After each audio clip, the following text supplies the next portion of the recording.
안녕하세요. 저는 40대 초반에 주류 회사에 근무하고 있는 직장인 여성입니다. 이곳의 사연들을 보다 보니 제 사연도 한번 들려드리고 혹시 해결 방안이 있다면 얻고 싶어서 여기에 보냅니다. 저에게는 고민거리가 하나 있어요. 세상에 시집살이 없는 집안 없다는 말이 있죠. 아무리 가족이라고 인연이 다 서로 좋게 포장을 하려고 해도 시집은 시집이라고들 하던데 저는 그 말을 바보처럼 결혼하고 나서야 알게 됐습니다. 제가 나약한 건지는 몰라도 전 이제 시어머니를 마주하면 손이 다 떨립니다. 저를 보던 그 눈빛과 시모의 목청, 그리고 손아귀 힘 때문에 말이죠. 거두절미하고 바로 본론으로 들어가겠습니다. 제가 어쩌다 벌벌 떨게 하는 시모를 만났는지, 그런 시모를 어떻게 모르고 결혼을 했는지 말이죠. 현재 남편을 만나게 된 것은 소개팅 때문이었어요. 본래 주류회사 본사에서 일하며 오랫동안 커리어를 지켜왔는데 어느 날 거래처에 아시는 분이 저와 딱 어울릴 만한 사람이 있다고 하시더군요. 첫 만남에서 남편은 참 다정한 사람으로 보였고 말도 잘 통해서 곧바로 연애를 시작해 결혼 이야기까지 나왔어요. 그런데 남편이 모아놓은 돈이 정말 하나도 없다고 하는 겁니다. 월급이 적은 회사도 아닌지라 대체 번 돈을 어디다가 다 쓴 거냐고 물었어요. 그동안 번 돈은 저축 안 하고 여태 뭐 했어? 우리 아버지가 일찍 돌아가셔서 그 뒤로 내가 우리 집안의 가장 역할을 해왔거든. 직장 생활을 오래 하며 성실하게 살아온 남편은 월급의 절반 이상을 집에 생활비로 대고 있었습니다. 심지어 남편의 동생은 몇 년 전 결혼을 하면서 결혼 자금까지 대느라 큰 돈이 나갔다고 하더군요. 사정을 몰랐던 저는 남편이 여윳돈도 없이 그나마 당장에 구할 수 있는 건 퇴직금뿐이라는 걸 알고 놀랐습니다. 그래도 시동생이 결혼하는데 자금을 대줬으니 형이 결혼한다고 하면 조금이라도 보태지 않겠냐고 물었죠. 그런데 남편이 그러더군요. 동생이 결혼하고 사업을 하다가 그게 잘 안 됐거든. 그것 때문에 좀 많이 싸우다가 결국 이혼한 거야. 결론은 사업으로 돈을 날려서 이혼을 하기로 하고 재산 분할을 한 뒤 와이프와는 다시 보지 않는다고 하더군요. 같이 살던 집도 빼서 시어머님이 사는 본가에서 함께 지낸다는 말에 더 할 말이 없었습니다. 그런데 남편이 말하더군요. 작게라도 시작하면 괜찮을 거라고요.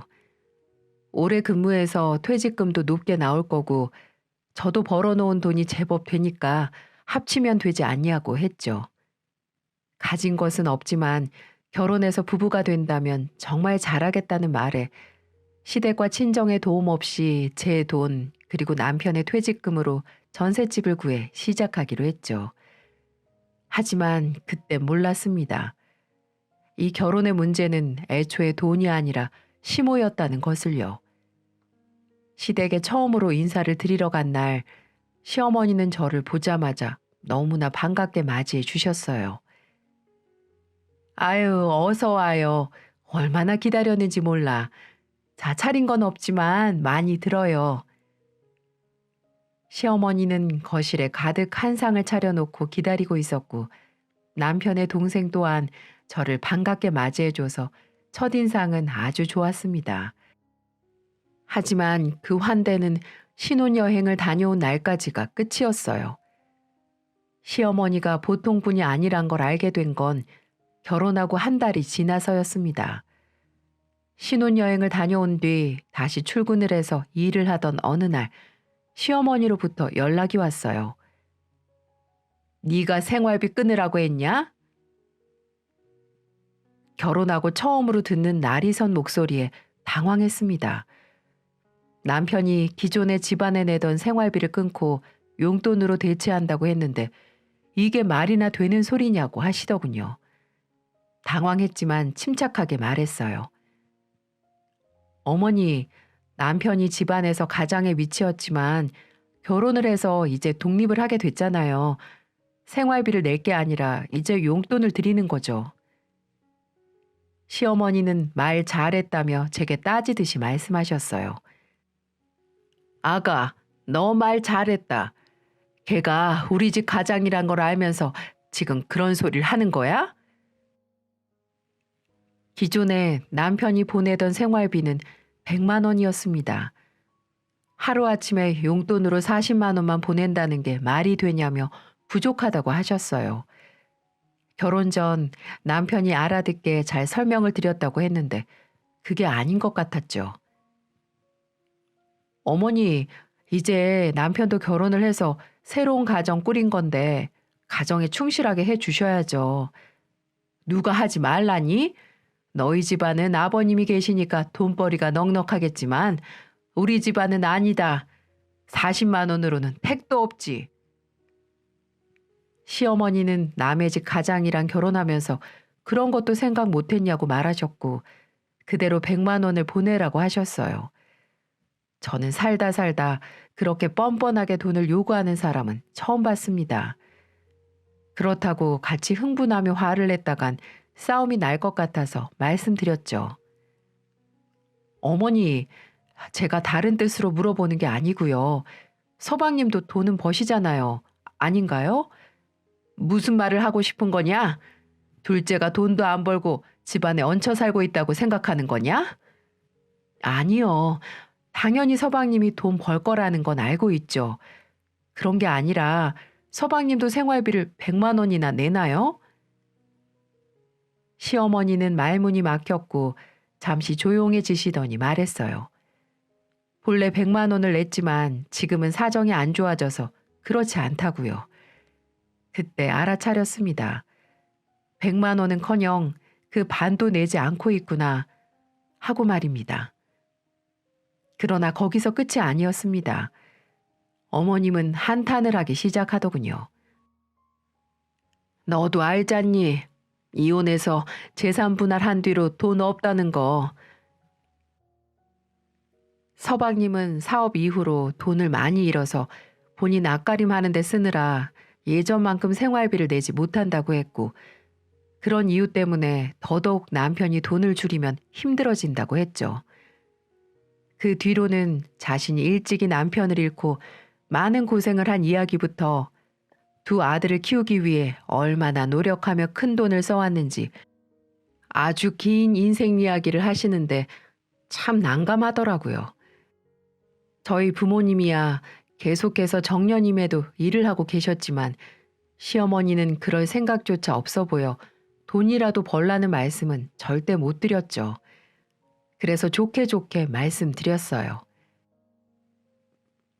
어머니, 저희도 작게 시작하느라 전세 자금에 돈 다 돼서 생활 자금이 필요해요.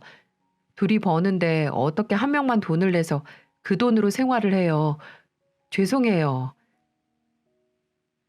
이렇게 말하면서 저희 집안에서 돈을 겨우 보태줘서 이 정도로 사는 것이라고 했고 그 부분에서 할 말이 없으셨는지 더 말씀은 못 하시더군요. 결국 신세 한탄을 괜히 했다며 전화를 끊어버리셨습니다. 통화를 끝내고도 마음이 불편해 남편에게 물었어요. 용돈에 대해 제대로 말씀드리지 않았냐고요. 남편은 이미 설명을 드렸지만 어머님이 말을 듣지 않아 결국 통보하듯이 40만 원만 드리겠다 말했다 하더군요. 그렇게 말하면 어떡해. 그럼 당연히 서운해하시지. 제가 다그쳤지만 남편은 괜찮을 거라며 신경 쓰지 말라고 했어요. 어차피 결혼했고 일어날 일이었어. 어느 정도는 예상했고 언제까지 내가 생활비를 드릴 수도 없잖아. 동생도 있는데. 남편의 말에 동감했고 이것도 결혼 생활에 있어 하나의 자리 잡아가는 과정이라고 생각했어요. 하지만 돈 문제가 더 이상 거론되지 않자 다른 문제가 눈에 보이기 시작했어요. 시어머니는 술을 좋아했는데 남편이 안부 전화를 드릴 때마다 취해 계셨어요. 남편은 항상 적당히 드시라고 누누이 말했지만 들은 척도 하지 않았죠. 같이 사는 서방님도 술을 즐겨 드셔서 매일 저녁이면 같이 소주를 몇 병은 비우는 것 같았고 그렇게 많이 드시면 안 좋은 거 아닌가 싶었지만 남편은 원래 잘 드시는 분이니까 너무 걱정 말라고 했어요. 하지만 걱정할 일이 생기고 말았습니다. 어느 날 저녁 일 끝나고 집으로 돌아왔는데 남편이 심각하게 누군가와 통화를 하고 있더군요. 표정이 안 좋아서 누군가 했더니 시어머니였어요. 술을 마시고 전화를 하신 거였죠. 이거 장가 가더니 아주 가족은 나 몰라라 하고 어머니의 한탄과 고성방가에 남편은 지금 어디시냐고 옆에 누구 없냐고 물었지만 동문서답만 돌아왔습니다. 묻는 말에는 대답도 안 하고 자기 할 말만 하셨죠. 남편은 화난 표정으로 전화를 끊어버렸고 저는 가서 살펴봐 드려야 하는 거 아니냐고 물었어요. 남편은 이렇게 매번 전화 오는 것도 받아주기 지친다며 고개를 내저었죠. 그러나 30분이 안 지나서 다시 연락이 왔고 남편이 화를 내려는 순간 들려온 목소리는 어머니가 아니었어요. 시어머니가 술을 마시던 음식점의 주인장이었죠. 아이고, 술에 취해서 일행도 버리고 갔어요. 제발 좀 가시라고 해도 안 가시네요. 저희도 이제 장사 접어야 하는데 아드님 아니세요? 좀 와서 제발 데려가세요. 주인장은 거의 우는 목소리로 말했고 남편과 저는 다급히 차를 끌고 어머니가 계신 식당으로 찾아갔습니다. 그런데 식당 근처에 도착하자마자 차에서 내리기도 전에 저 멀리 익숙한 얼굴이 보이는 겁니다. 가게 안도 아니고 밖에서요. 길바닥에서 혼자 드러누워 뭐라 노래를 부르고 있는 얼굴은 바로 시어머니였어요. 남편이랑 전 놀라서 차에서 내리자마자 달려갔고 차가운 아스팔트 바닥에 누운 어머님은 침을 질질 흘리며 정말이지 보기 힘들 정도로 얼굴이 붉어져서 노래를 부르고 있었습니다. 그런데 그 노래도 듣고 보니 노래가 아니더만요. 용호 씨, 용호 씨. 모르는 사람 이름을 그렇게 불러대길래 대체 용호 씨가 누구냐고 물으니까 주인장이 가게 밖으로 나와서 말해주더군요. 같이 있던 일행을 용호라고 부르더만 남자여서 남편인 줄 알았지 나는. 부부싸움을 해서 남편이 아내를 버리고 간 줄 알고 아들이라도 부른 거라는 주인장의 말에 남편은 화를 참으며 연신 죄송하다고 고개를 숙이며 사과했습니다. 남편은 계속해서 동네 창피하게 이게 대체 무슨 짓이냐며 얼른 일어나시라고 호통을 치며 어머님을 부축했고 저는 할 말이 없어 그저 옆에서 부축을 도와줄 뿐이었어요. 차를 끌고 시댁으로 어머님을 모셔다 드리니 자느라 전화도 못 받았던 서방님은 뒤늦게 이게 무슨 일이냐며 눈이 휘둥그레졌고 겨우 어머님을 맡기고 나왔습니다. 돌아가는 길에 남편에게 물었죠. 어머님 애인 있으시냐고요. 남편은 고개를 저었어요. 나도 몰라. 처음 듣는 이름이야. 다음날 깨어난 어머님은 다시 남편에게 전화를 해서 미안하다고 연신 사과를 하셨어요. 남편은 화를 억누르며 용호 씨가 대체 누구냐고 물었고 어머님은 동네에 알게 된 술친구라며 별 사이 아니라고 웃어 넘기셨죠. 하지만 그날의 사건으로 화가 난 남편은 어머님에게 경고했습니다. 제발 이제 술은 그만 드세요. 예? 한 번만 더 그렇게 술 먹다 길바닥에 있다고 연락 오면 저 정말 가만 안 있어요. 용돈도 끊어요. 어머님은 미안하다고 부모로서 못 볼 꼴을 보였다고 우는 소리를 내셨고 그렇게 그날의 일은 일단락 되는 듯 했어요. 하지만 어머니의 주사로 인한 사건은 그걸로 끝이 아니었습니다. 결혼 후 종종 예고도 하지 않고 집으로 찾아오시던 어머님은 전화로 나 왔다 라고 통보하시며 도어락 비번을 물으셨어요. 그때마다 전 누누이 연락을 하고 오시라고 말씀드렸습니다. 어머니, 좋게 깔끔하게 사는 모습 보여드리고 싶어서 그러는 거예요. 저희도 부부 사이에 안 보여드리고 싶은 부분이 있는걸요. 아무리 말해도 어머님은 듣지 않으셨어요. 남편이 자기 혼자 사는 집 아니고 저랑 같이 사는 집이라고 제발 연락하고 오시라 해도 어머니는 똑같은 말만 하셨죠. 아니, 내 아들 집에 내가 오겠다는데 뭐가 문제냐? 내가 와서 살림도 도와주고 반찬도 싸들고 오는데. 아들은 아들이고 며느리도 딸 같으니 걱정 말라고 하셨지만 오면 잔소리만 늘어놓으시는 통에 저는 스트레스가 이만저만이 아니었어요.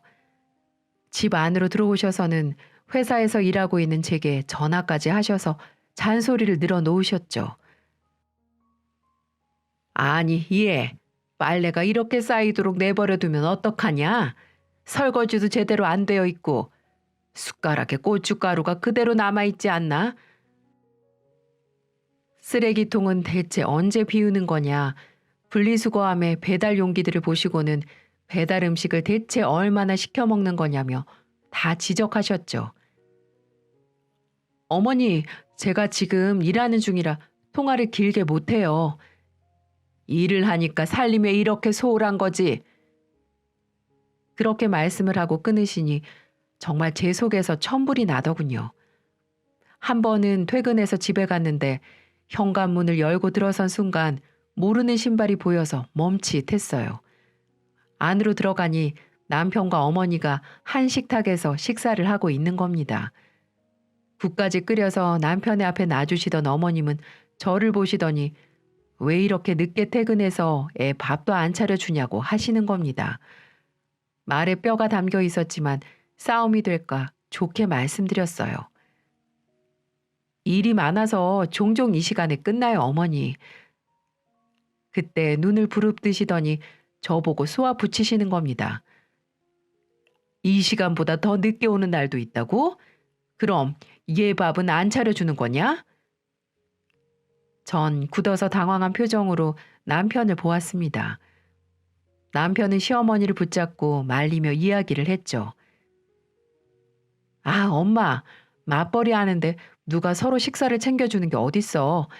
각자 일찍 온 사람이 챙겨서 같이 먹을 수 있으면 먹는 거고 아니면 어쩔 수 없는 거지. 남편은 넉살 좋은 얼굴로 말했지만 시어머니는 할 말이 많다는 표정이었어요. 남편이 그만하고 드시라고 하자 다시 수저를 들고 식사를 하시더군요. 그러나 제가 안방으로 들어가 옷을 갈아입고 나오자마자 그간의 마음에 안 들었던 부분들을 쏟아내기 시작하셨어요. 난 니들이 이렇게 살 줄 알았으면 결혼 안 시켰다. 어떻게 그렇게 고생하는데 내 아들이 밥도 못 얻어먹고 사는 거냐? 시어머니의 쏟아지는 비난에 저는 표정이 굳어졌고 남편은 냉장고에 채워진 반찬들을 보여주며 이거 다 엄마 며느리가 한 거야. 라고 했지만 반찬을 보고도 가지수가 적다면서 손으로 저에게 삿대질을 하셨죠. 거기서 그치지 않고 쓰레기통에 있던 배달 음식 용기들까지 가져와 바닥에 죄다 쏟아내시면서 말했어요. 내가 누누이 배달 음식 그만 먹이라고 했는데 이건 또 얼마나 먹은 거냐? 어? 그 순간 저도 모르게 눈이 횟가닥한 것 같습니다. 그대로 일어나 배달 음식이 어때서요, 어머니? 라고 외쳤으니까요. 사람이 어떻게 밥만 먹고 살까요? 차려 먹는 날도 있고 배달시켜서 특별하게 먹는 날도 있는 거죠. 무엇보다 배달 음식을 좋아하는 건 제가 아니라 남편이었어요. 그 사실을 말해도 어머님은 말이 안 통했죠.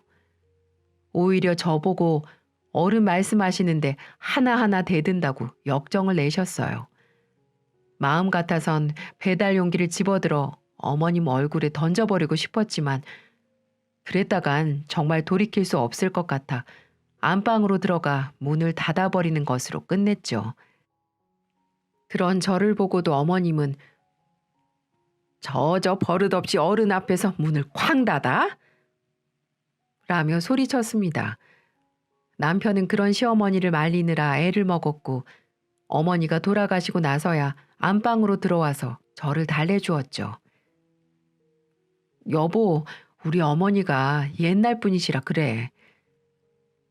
남편은 미안하다고 연신 사과를 하며 어머니가 하신 말씀은 다 잊어버리라고 했어요. 앞으로 어머니가 집에 오신 날은 당신 퇴근 전에 미리 연락할게. 이렇게 부딪히는 일 없도록 말이야. 내 집에서 내가 시어머니 오는 것 때문에 눈치를 봐야 하나 싶었지만 남편은 쉽게 달라질 뿐이 아니니 변하기 전까지는 덜 부딪히는 게 상책이라고 했죠. 살다 보면 점점 나아질 거고 자신이 설득할 테니 조그만 이해를 부탁한다는 말에 그날은 어쩔 수 없이 넘어갔습니다. 그러나 바로 며칠 뒤 시어머니에게서 연락이 왔습니다. 애미야, 나 술 한잔 했다. 본래 술을 마시면 남편에게 전화를 하시는데 저에게 해서 의아했지만 그날의 일 때문에 무언가 하실 말씀이 있나 보다 싶었습니다. 아니나 다를까 발음이 다 꼬여서 말씀하시더군요. 나 일 시작했다. 정숙이 영업하는 일이야. 근데 내가 일 왜 시작했는지 아니? 바로 너 때문이야 이거사. 그때부터 정말 어마어마하게 말을 쏟아내는데 듣고 있는 귀가 아파서 핸드폰을 내려놔야 했습니다. 네가 장남이자 우리 집안의 가장인 내 아들을 뺏어갔잖니. 내가 이렇게 고생하는 건 다 너 때문이야. 기껏 키워놨더니 여자한테 빠져서 가족은 나 몰라라 하고 비상금이라도 챙겨서 주라는데 이놈이 주지도 않고. 저도 화가 나고 할 말은 많았지만 술에 취하신 상태라 제 말이 들리지도 않을 것 같아 전화를 끊어버렸습니다. 더 들었다간 앞뒤 분간 안 하고 저 또한 막말을 쏟아냈을 테니까요. 다만 지난번 술에 취해서 바닥을 기어다니던 모습이 떠올라 그대로 두면 안 되겠다 싶어 서방님에게 연락을 했어요. 어머님이 제대로 취하셔서 몸도 못 가누시는 것 같으니 데리러 가달라고 말하려고 했는데 서방님이 전화를 안 받는 겁니다. 결국 남편에게 연락해 어머니의 상태를 알렸고 다시 전화를 해보니 지난번에 술 취해 쓰러졌던 그 가게에서 또 마시고 계신다고 하더군요. 남편과 차를 끌고 가게로 갔고 들어선 순간 저를 본 어머님은 눈을 부리부리하게 뜨며 쳐다봤어요. 제발 여기서 이러시지 좀 말라고 하며 모셔가려는데 다짜고짜 자리에서 벌떡 일어나더니 제게 달려와 머리채를 잡는 겁니다. 너무 순식간에 일어난 일이라 그대로 소리를 지르며 이리저리 흔드는데 정신이 나가는 줄 알았어요. 너 때문에 내가 이 말년에 이게 무슨 난리냐고. 차를 주차하고 뒤늦게 따라 들어온 남편이 놀라서 말리려 했지만 소용없었고 어머님과 같이 있던 친구들도 말렸지만 어찌나 손 아기 힘이 세던지 정신을 못 차리고 이리저리 휘둘리다 발밑에 무릎을 본 순간 그대로 구두 끝에 힘을 실어 힘껏 차버렸습니다. 외마디 비명을 지르며 어머님은 나자빠져 무릎을 부여잡고 뒹굴었고 전 그대로 가게를 뛰쳐나왔어요. 눈에 뵈는 게 없었고 화가 머리 끝까지 올라 제정신이 아니었죠. 남편이 괜찮냐며 저를 부르는 소리가 들렸지만 제가 소리쳤어요. 이게 괜찮아 보여? 이게 괜찮아 보이냐고? 당신 엄마 제정신이야? 내가 머리채까지 잡혀야겠어? 남편은 진정하라며 저를 끌어안았지만 전 너무 화가 나서 그대로 남편 차를 끌고 집으로 돌아와 버렸어요. 그날 저녁 늦게 집으로 온 남편은 연신 사과를 했고 저를 끌어안으며 이런 일을 당하게 한 자신이 나쁜 인간이라며 한탄했죠. 하지만 쉽게 용서가 되지 않았어요. 결혼해서 제가 그런 수모를 겪어야 하는 것도 믿기지 않았고요. 그날부로 일주일간 남편과 대화를 거절했고 생각할 시간을 갖자고 했습니다. 그제야 남편은 놀라서 왜 그러냐고 당황한 기색을 드러내더군요. 솔직히 정신을 차리고 나서 찾아와서 사과라도 할 줄 알았던 시모는 연락 한 통도 없고 남편만 이렇게 미안하다고 하는데 제 화가 풀릴 리가 있나요? 남편이 이대로는 피가 말린다고 어떻게 해야 용서를 해줄 거냐고 묻기에 말했습니다. 어머니가 진심으로 사과하러 오시지 않으면 더 이상 이렇게 살 수는 없어. 당신이 시댁이랑 연을 끊던가 나랑 이혼하든가 해. 이혼이란 단어에 남편은 굳어버렸습니다. 남편은 결국 시댁으로 찾아가 시모를 설득했지만 끝까지 제게 사과하러 오지 않았죠. 그런 시모에게 실망했는지 남편도 더 이상은 시댁에 가지 않겠다고 말하더군요. 그때의 사건으로 시댁과의 교류는 완전히 끊어졌어요. 1년이 지나 2년까지 시간은 이어졌고 제게 미안한 만큼 남편은 더 잘해주죠. 놀랍게도 시모가 참견을 하지 않으니 너무나 조용하고 평화로웠어요. 어이없지만 결혼하고 처음으로 제대로 된 결혼 생활을 하는 느낌이 들 정도였으니까요. 싸울 일도 없고 잔소리하는 사람도 없으니 남편과 사이는 좋아졌고 시댁에 용돈도 보내지 않아 돈은 차곡차곡 모였어요. 하지만 명절이 되어 처가에 가면 웃고 떠드는 와중에도 남편이 신경 쓰였죠.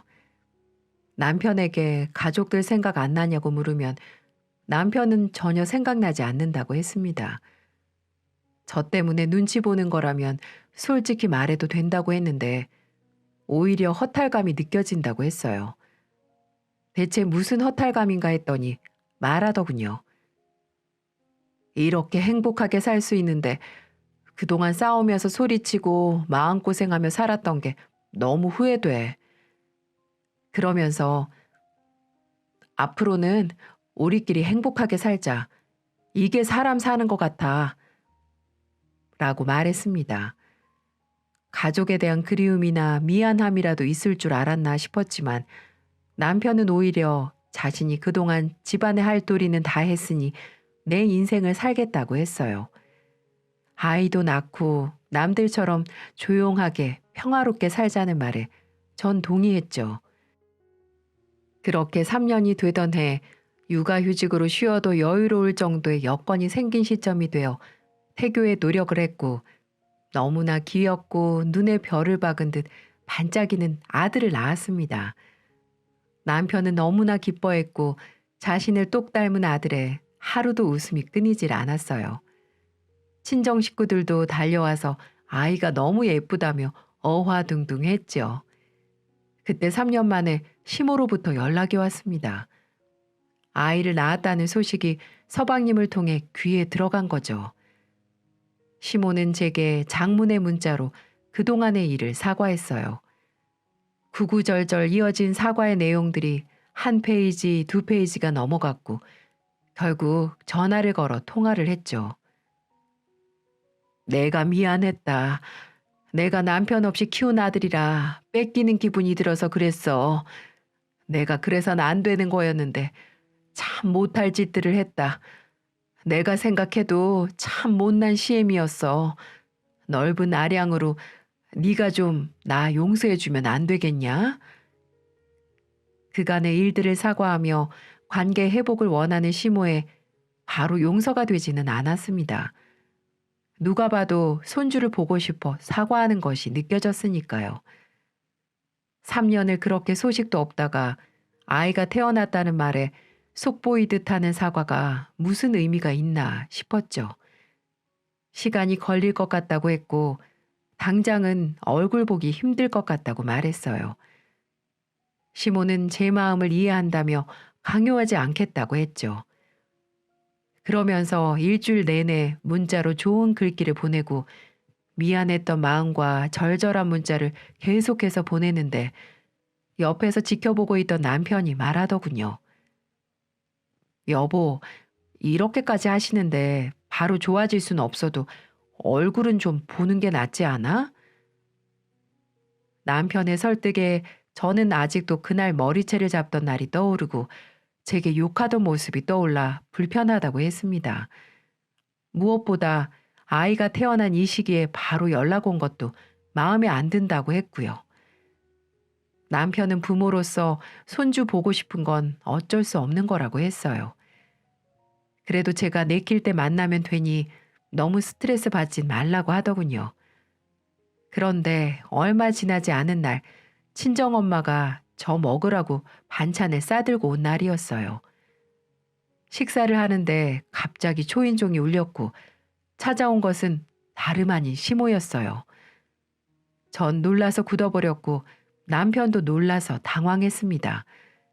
그런데 엄마가 대체 누구길래 그러냐며 인터폰 화면을 보고 시모란 사실에 이왕 오셨으니 안으로 들이자고 했습니다. 결국 현관문을 열었고 시모는 전에 없던 다정한 미소로 엄마와 인사를 나누셨어요. 아이고 사돈, 정말 간만에 봅니다. 시모는 엄마를 마치 오래 알던 친구처럼 인사하면서 면목 없는 표정으로 두 손을 모았고 엄마도 덩달아 웃으며 인사를 나누셨어요. 그러게요. 오랜만이네요. 한참 식사 중인데 같이 드시겠어요? 엄마의 권유에 시모는 집 안으로 들어와 같이 식탁에 앉았고 저는 아무런 말도 하지 않았습니다. 그저 어색하게만 있었죠. 시모는 들어오자마자 아기를 보고 너무 예쁘다며 감탄을 했고 아기를 들어안아 보느라 정신이 없었습니다. 얘가 엄마 아빠를 골고루 닮았네. 아이고 예뻐라. 그때부터 제가 고생이 많았다며 칭찬을 했고 엄마가 밥 드시라고 하니 같이 앉아서 식사도 했습니다. 남편과 제가 말을 하지 않으니 엄마가 계속해서 시모에게 말을 걸었고 시모도 웃으며 이런저런 이야기를 두 분이서 나눴죠. 그때까지만 해도 별 문제가 없었고 정말로 시모는 많이 달라진 건가 싶었어요. 그러나 그것은 제 착각이었습니다. 사람 쉽게 안 변한다죠. 식사를 하고 과일까지 먹다가 엄마가 아버지 때문에 먼저 가봐야겠다며 일어서셨어요. 그 모습이 마치 제대로 대화를 하라고 자리를 피해 주시는 것 같았죠. 하지만 엄마가 가시고 나자 시모는 바로 본래의 모습이 나오기 시작했어요. 남편이 설거지를 하려니까 자신이 한다고 일어서더니 이미 설거지된 수저를 보며 잔소리를 시작했죠. 예, 며느라, 고춧가루가 그대로 묻어 있잖냐. 이거 봐라. 아까 국도 간이 좀 짜더라. 슴슴하게 먹어. 애 젖주는 엄마가 짜게 먹으면 못 쓴다. 정말 친정엄마가 가자마자 습관처럼 집안 구석구석을 보며 잔소리를 하기 시작하는데 전 다시 과거가 떠올라 입을 다물었어요. 대꾸도 하지 않았죠. 그러거나 말거나 시모는 애를 안고 자꾸만 입을 맞추려고 하질 않나 손으로 어루만지려고 하기에 결국 제가 참다 못해 말했어요. 시국이 시국이니만큼 접촉은 피해주세요. 그냥 들어 안아보는 것까지가 좋다고 병원에서도 말했어요. 아유, 유난 떨지 마라. 나도 다 키워봐서 안다. 너보다 더 잘 알지. 시모는 제 말을 귓등으로도 듣는 척하지 않았고 돌아가실 때가 돼서야 내일도 또 오겠다고 하시기에 전 됐다고 했습니다. 제 대답에 시모의 얼굴이 굳어져서 마음 풀린 거 아니었냐고 하더군요. 아직 풀리지 않았고 시간 필요해요. 마음 같아서는 전혀 풀리지 않고 여전히 화가 난다고 말하고 싶었지만 일단은 그렇게 둘러댔습니다. 시모는 할 말은 많지만 참겠다는 표정으로 한숨을 쉬며 돌아나갔고 그제야 남편이 이제 화를 풀 때도 되지 않았냐고 하더군요. 저렇게 노력하시는데 이만 당신도 용서해드리면 안 돼? 오셔서 계속 잔소리만 했어. 그거 듣는 동안 내 기분이 어땠는지 알아? 하나도 안 변하셨구나. 그 생각밖에 안 들었어. 그것도 우리 엄마 가시자마자 바로 그러셨어. 당신 눈에 안 보여? 제 말에 남편은 말문이 막혀서 아무 말도 못했습니다. 결국 그 뒤로 자주는 못 오셔도 일주일에 한 번은 연락을 하고 와서 손주만 보다 가셨죠. 다행인 건 남편이 미리 경고를 해서인지는 몰라도 시모의 잔소리는 일절 사라졌어요. 잔소리 자체를 안 하시고 손님처럼 오셔서 조용히 아기만 보고 가시곤 했죠. 그 후로는 시모를 신경 쓸 겨릇 없이 육아에 전념하느라 다른 생각은 하지도 않았어요. 아이를 낳고 나니 자식이 기쁨이라는 말을 이해하게 됐고 세상이 달라 보였어요. 그러다 문득 왜 부모들이 아이를 둘씩이나 낳는지 알겠더군요. 이 아이가 커서 나와 남편이 죽고 나면 혼자 남겨지는 것보다는 서로 의지할 형제 자매라도 있는 게 좋겠다고요. 제 말을 듣던 남편은 공감했고 그렇게 저희는 연년생으로 아이를 또 낳았습니다. 둘째는 너무나 아름다운 공주님이었어요. 저를 쏙 닮아서 어찌나 사랑스럽던지 눈에 넣어도 안 아프다는 게 무슨 뜻인지 알겠더라고요. 연년생이라 두 아이를 동시에 키우는 건 쉽지 않았지만 그래도 나날이 행복을 느꼈고 그대로 육아에 전념을 하다 보니 다시 돈을 벌어야겠다 싶어 복직을 했습니다. 아이들을 위해 하나라도 더 돈을 쓰려면 벌어야만 했죠. 일을 다시 시작하고 결혼 10년 차가 되니 새로운 것들이 보이더군요. 학부모라 학군도 알아보게 되고 아이들을 위해 어디에서 살아야 할지 어떻게 살아야 할지 세상을 보는 시각이 달라지기 시작했어요. 내 집 구하기가 힘든 시대임에도 어떻게든 집을 구하고 싶어졌죠. 그렇게 부동산 시장을 눈을 부릅뜨고 찾아보다 청약 조건들을 알아보게 되었습니다. 고민하며 모델하우스도 돌아다니고 땅도 둘러보곤 했습니다. 괜찮은 곳이 있어 처음으로 청약을 넣었고 놀랍게도 조건이 맞아 당첨이 됐죠. 어찌나 기쁘던지 그날 남편과 얼싸 끌어안고 춤을 추느라 정신이 없었습니다.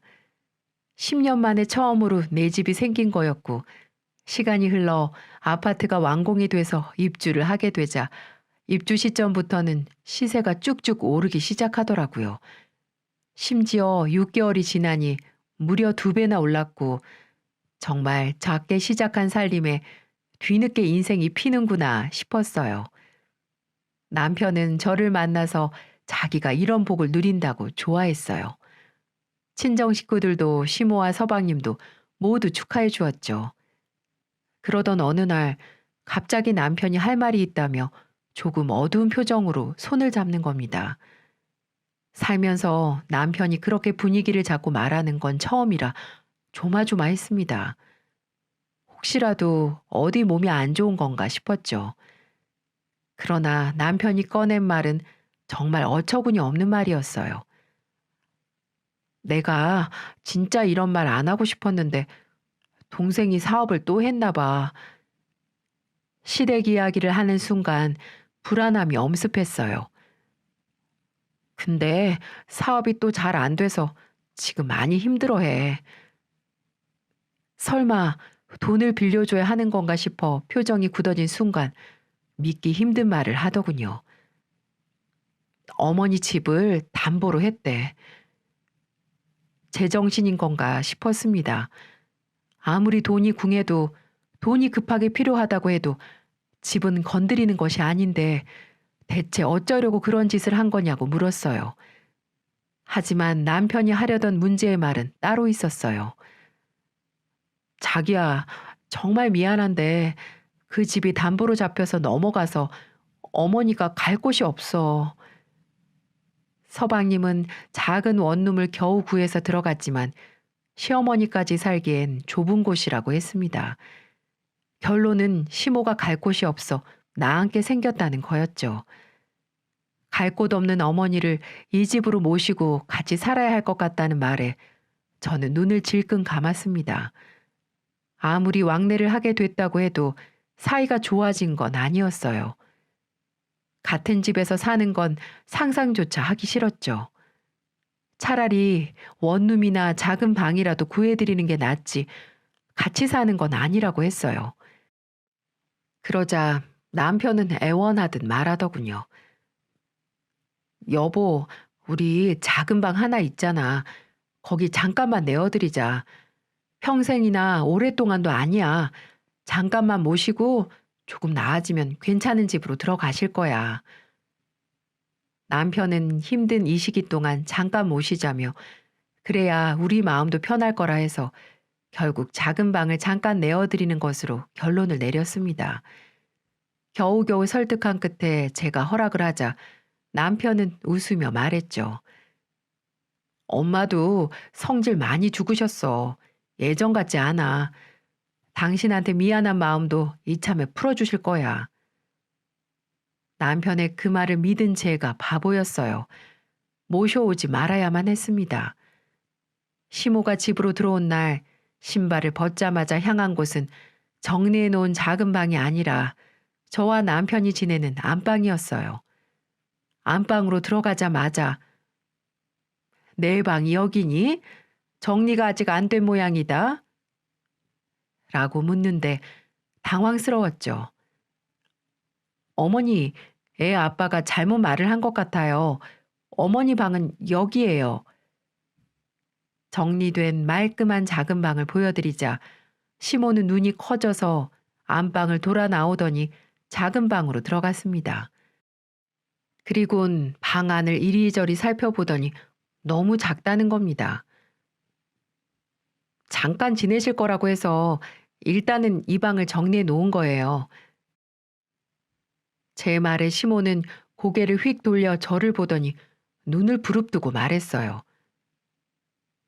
아무리 마음에 안 들어도 그렇지. 너는 애미애비도 모르냐? 어떻게 어른을 모셔놓고 이런 작은 방을 줘. 안방을 내줘도 모자랄 판에 지금 나 물 먹이냐? 저는 다시 예전이 떠올라 가슴이 두근거리고 미칠 것 같았지만 애써 화를 삭히며 말했어요. 서방님이 사업으로 돈 날렸다면서요. 저도 어쩔 수 없이 남편이 말해서 준비한 거예요. 제가 얼마나 무거운 마음으로 결정하고 어머님을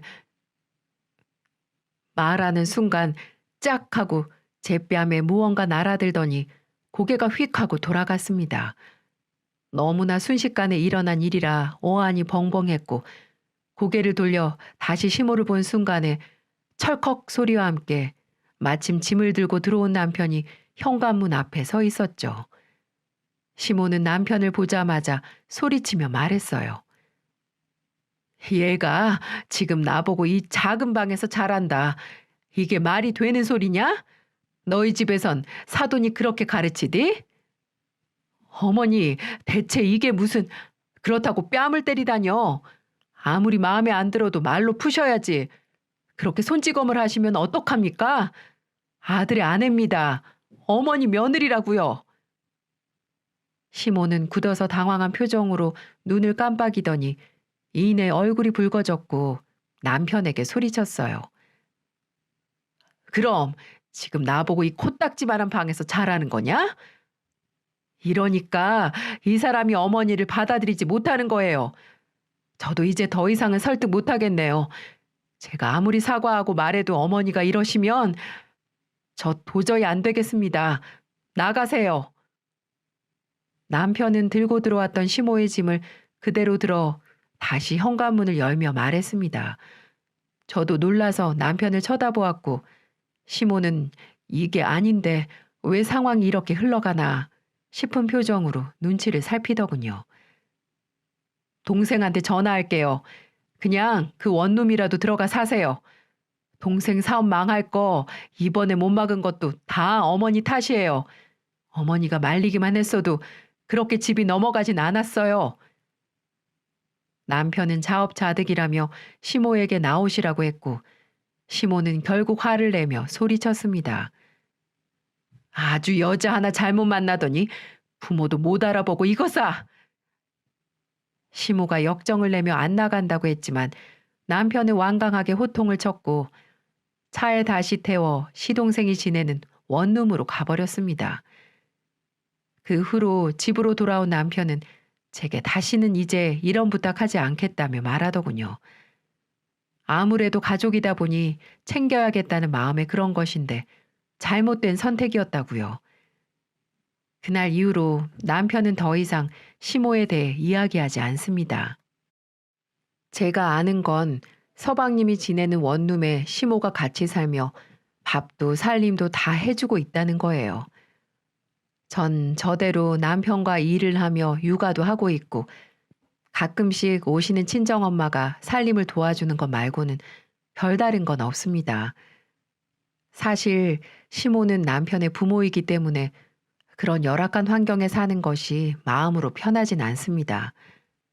하지만 모시고 사는 건 더더욱 감당할 수 없는 일이죠. 이 문제는 아직까지 해결되고 있지 않은 저와 남편의 숙제로 남아 있어요.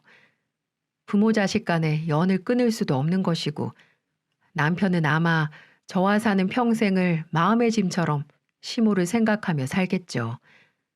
주변에 이 문제에 대해 이야기하면 열에 9은 말을 합니다. 시모가 바뀌는 걸 기다리는 수밖에 없다고요. 이 사연을 보시는 분들이 계시다면 여쭙고 싶습니다. 저와 같은 상황에 놓인 분들이 있는지 말이죠. 있다면 어떻게 해결했는지도 묻고 싶네요. 저로서는 아직도 시모의 목소리만 들려도 이젠 손이 떨릴 지경이니까요. 여러분들의 소중한 의견 기다리고 있겠습니다. 함께 해주셔서 감사합니다. 안녕하세요. 사연 읽어주는 남녀입니다. 오늘도 와주셔서 감사드리며 그럼 오늘의 사연 바로 시작하겠습니다. 안녕하세요. 점점 더워지는 날씨에 잘들 지내고 계시나요? 저는 요즘처럼 더워질 시기가 되면 한 번쯤 생각나는 사건이 있습니다.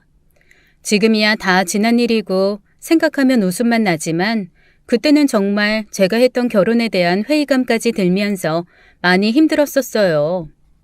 저는 한국에서 태어났지만 한국에서 지낸 시간보다 다른 나라를 돌아다니면서 보낸 시간이 훨씬 더 많았던 이제는 30대에 들어선 여자입니다. 전 아주 어린 시절부터 전 세계를 돌아다니시는 부모님을 따라서 세계를 돌아다니면서 살았어요. 원래 저희 부모님들도 한국에서 일하셨지만 제가 초등학교를 졸업할 때쯤이 되자 그동안 하고 싶었던 일을 하시겠다면서 저에게도 함께 하자고 하셨거든요. 그렇게 전 세계를 다니다 보니 항상 부모님과 붙어 있는 건 좋았지만 음식 때문에 힘든 일이 참 많았습니다. 나라에 따라서 식재료도 다양했고 향신료도 다양했고 그러다 보니 우리나라 사람 입맛에 맞지 않는 음식들을 먹어야 할 때가 많았거든요. 부모님들은 음식이란 것이 배를 채우는 용도라고 생각하셨지만 저는 아니었습니다. 인생에서 가장 즐거운 시간은 먹는 시간, 그러니 무조건 맛있는 음식을 먹어야 한다고 생각했죠. 그래서 스스로 음식들을 만들어 먹고는 했습니다.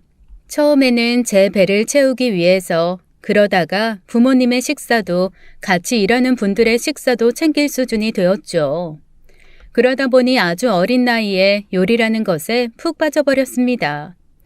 부모님이 일을 다니시는 곳들이 워낙 학교도 또래 아이들도 찾기 힘든 곳이었던 데다가 어린아이 혼자 외출하기도 위험한 곳이 많다 보니 그냥 집에서 그렇게 요리를 하면서 시간을 보냈던 것 같습니다. 그렇게 전 세계 식재료들을 접하고 먹어보고 요리하다 보니 일찌감치 요리 실력이 늘었고 그 덕분에 일찌감치 제 적성을 찾게 되었죠.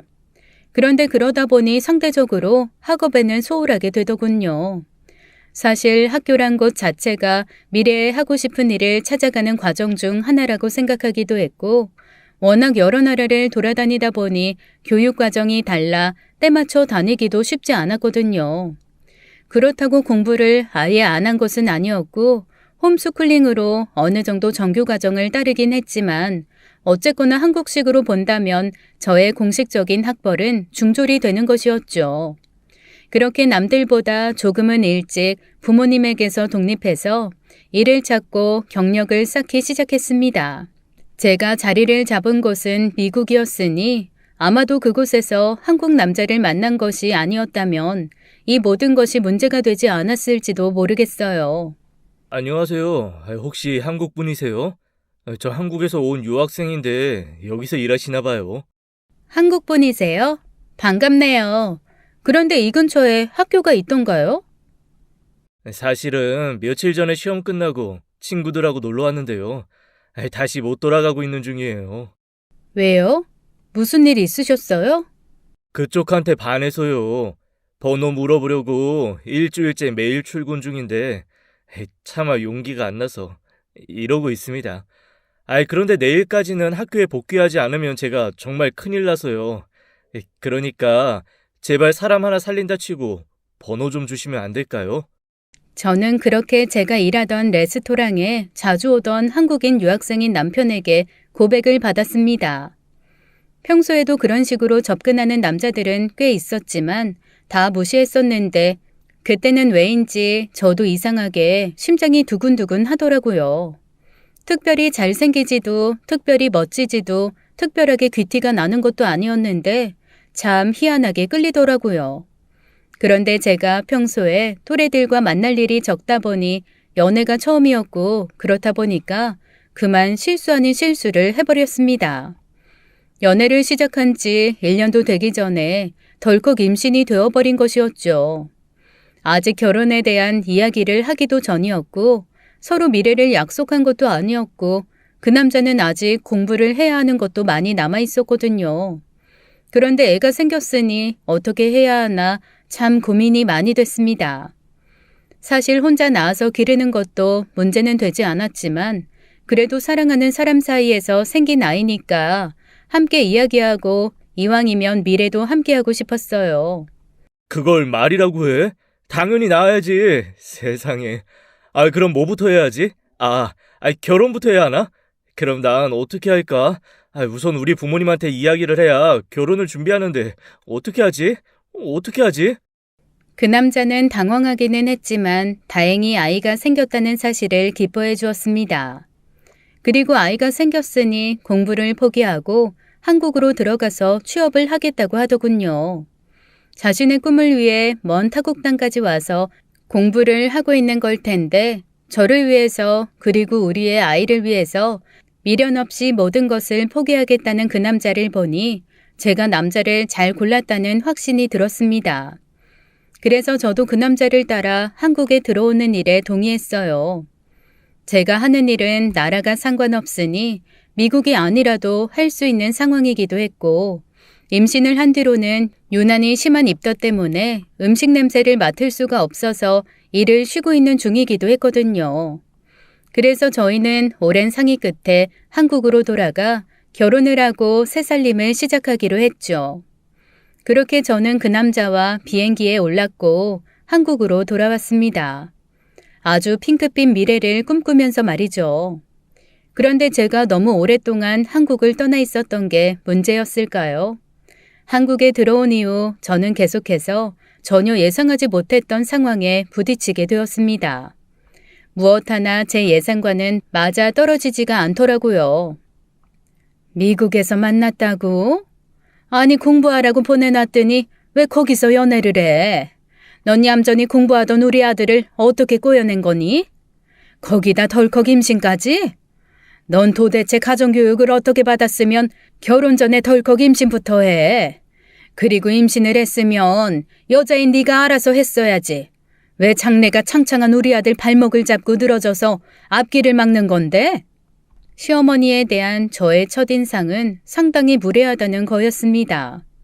저 사람은 왜 나에게 저렇게 개인적인 질문을 아무렇지 않게 하지? 너무 무례한 거 아닌가? 지금 생각하면 엄청난 문화 충격이었던 것 같습니다. 저희 시어머니가 되실 분은 손주가 생겼다는 말에 기뻐하기는커녕 울고불고 난리를 치시더군요. 저는 아들의 공부를 방해한 천하의 악녀였고 저의 소중한 아이는 아들 인생 앞에 놓인 장애물이었어요. 너는 그래서 무슨 일을 하는 거니? 우리 아들은 어떻게 만난 건데? 저는 레스토랑에서 일했어요. 이 사람이 거기 왔다가 저한테 번호를 물어봐서. 식당? 너 지금 식당에서 일한다고 하는 거냐? 세상에, 설마 너 대학은 어디 나왔니? 한국에서 나왔니? 아니면 미국에서 나온 거야? 하버드? 예일? 스탠포드? 저 대학 안 다녔는데요. 대학을 안 다녔어? 왜? 너 공부 못했니? 대학에 갈 필요를 못 느껴서요. 더 정확히는 학교의 필요성을 못 느끼기도 했고, 사실 일을 워낙 일찍 시작해서요.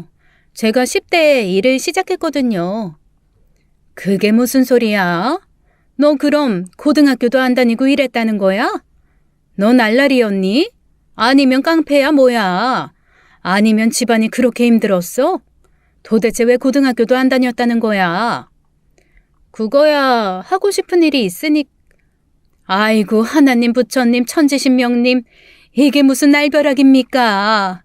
내가 우리 아들 뒷바라지 하느라 무슨 꼴을 보면서도 버텼는데 어디 저런 여우 같은 년한테 홀랑 넘어가서는 이렇게 나를 배신할 수가 있어? 네가 어떻게 나한테 이런 꼴을 보여? 워낙 아들에 대한 기대가 컸던 분이시라 충격도 크셨던 건가? 저는 그 상황이 전혀 이해가 가지 않았지만 그래도 이해를 해보려고 했어요. 하지만 그건 제가 노력한다고 될 일이 아니었습니다. 솔직히 그때 그런 시어머니가 너무나 이상했어요. 아니 정확히는 한국의 가족관계가 미친 것 같았죠.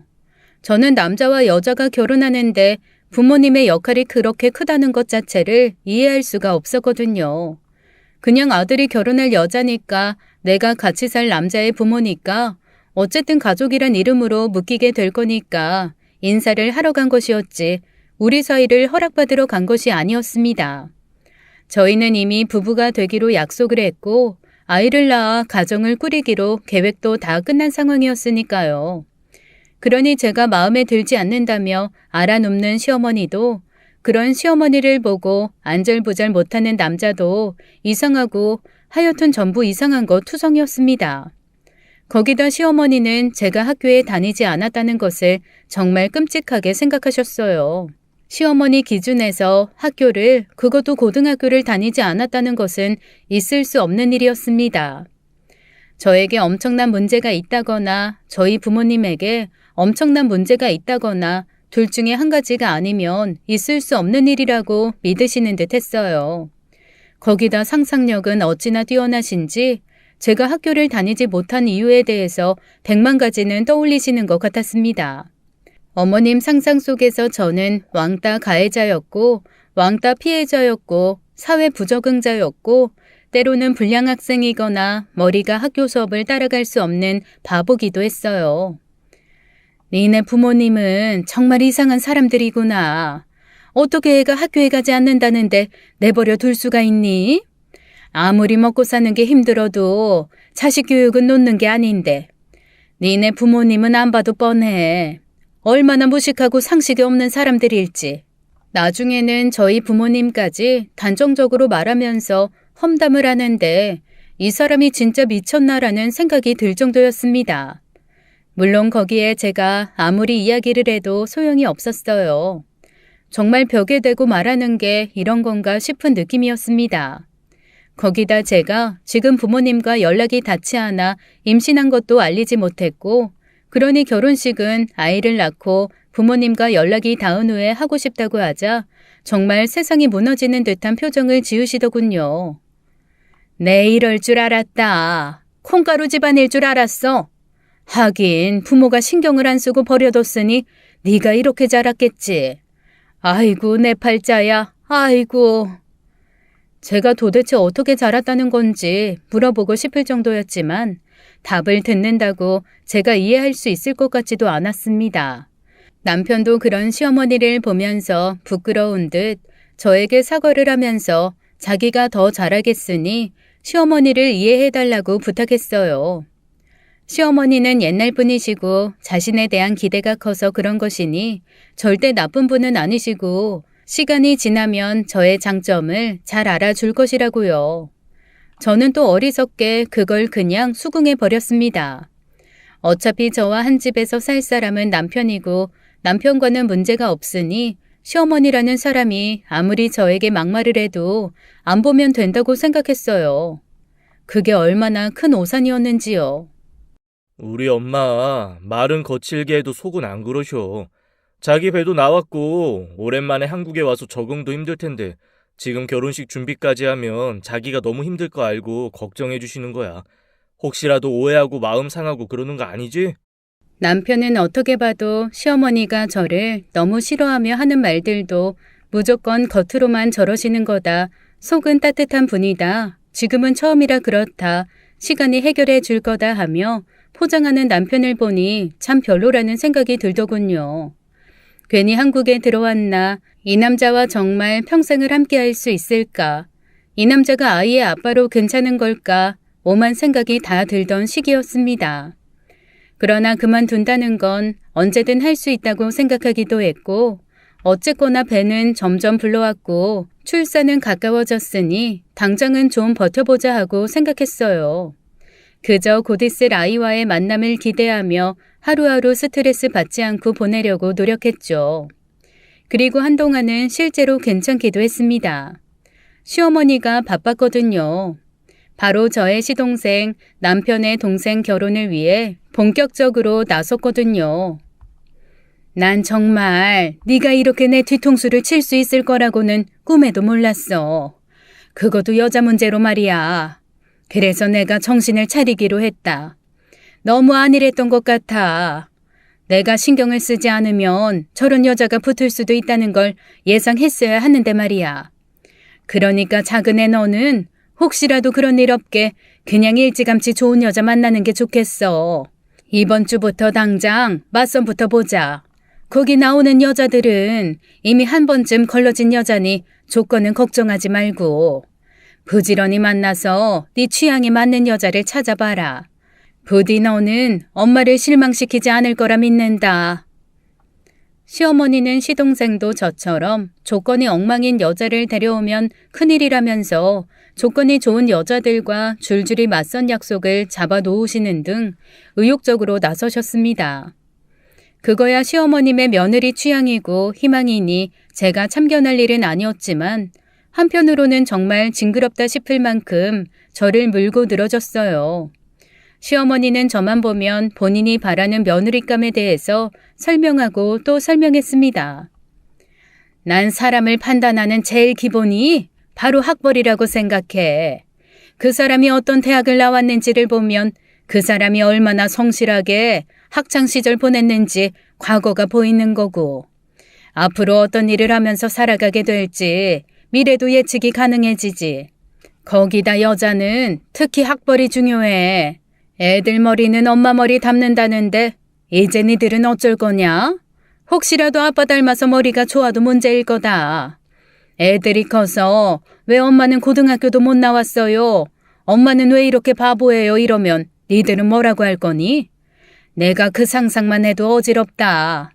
지금이야 서로 좋으니까 그 뱃속의 아이가 니들 맘대로 될 것 같겠지만 이제 그 애가 커서 너를 무시하는 걸 경험해봐야 그래서 내가 그런 말 했구나 할 거다. 저라면 저렇게 조건을 맞춰서 매주 다른 사람을 만나서 서로를 탐색하고 비교하다 보면 자괴감이라도 들 것 같은데 다행인지 시동생은 시어머니와 의견이 아주 잘 맞는 것 같았습니다. 엄마도 별 걱정을 다 하네. 아이, 당연히 나는 학벌을 포함한 모든 조건이 완벽한 여자라고 결혼할 거야. 아이, 설마 내가 형처럼 여자 얼굴만 보고 데리고 와서 엄마 쓰러지게 하겠어? 나는 그런 멍청한 짓은 하지 않을 거야. 아이, 걱정 마. 그래, 제발 그래주라. 너까지 그러면 정말 엄마는 사는 낙이 없을 것 같다. 저는 졸지에 시어머니의 삶의 의욕마저 뺏어간 며느리가 되었더군요. 듣고 있으면 화가 났지만 그래도 제가 사랑하는 남편의 엄마였고 제가 낳은 아이의 할머니가 될 사람이니 그럼에도 가능하면 사이좋게 지내고 싶었어요. 그렇기 때문에 일할 때는 한성질 한다고 유명하다는 저였지만 참 많이 참았습니다. 저와 일했던 사람들이 봤다면 아주 쓰러질 법한 모습이었죠. 그나마 그런 자리가 몇 번이고 계속되니 남편도 조금은 제 눈치를 보기 시작하더군요. 미안해. 우리 엄마가 좀 속물적인 거 알고 있었는데 그래도 당신한테 이렇게 할 줄은 몰랐다. 그래도 첫 손주를 품은 며느리한테 어떻게 이럴 수 있는지 모르겠네. 정말 엄마가 너무 실망스러워서 부끄럽고 창피하다. 당분간은 엄마 연락도 받지 말고 좀 거리 둬보자. 결국 남편이 먼저 결정을 내렸습니다. 저에게 아예 시어머니의 연락을 받지 말라고 제 전화에서 시어머니의 번호를 차단해버렸거든요. 그러나 남편은 시어머니의 행동력을 무시한 거였죠. 제가 시어머니의 연락을 받지도 않고 불러도 가지 않자 시어머니는 직접 저희 집을 찾아와서 배를 눌렀습니다. 세상에, 너 살아있었구나. 나는 너 죽었을까봐 걱정돼서 와봤다. 적어도 손가락은 부러진 거지? 아니면 감히 시어머니 연락을 씹는 게 말이 되니? 역시 배운 게 없어서 그런가? 왜 이렇게 못 배운 티를 내는 거니? 집 앞으로 와서 미친 듯이 배를 눌러대는 시어머니를 모른 척 할 수가 없으니 할 수 없이 문을 열고 들어오시라고 하면 남편도 없겠다 더욱 거침없이 질러댔습니다. 너는 집안 꼴이 이게 뭐니? 우리 아들이 벌어오는 돈으로 편하게 놀고 먹을 거면 최소한 살림이라도 잘해야 하는 거 아니니?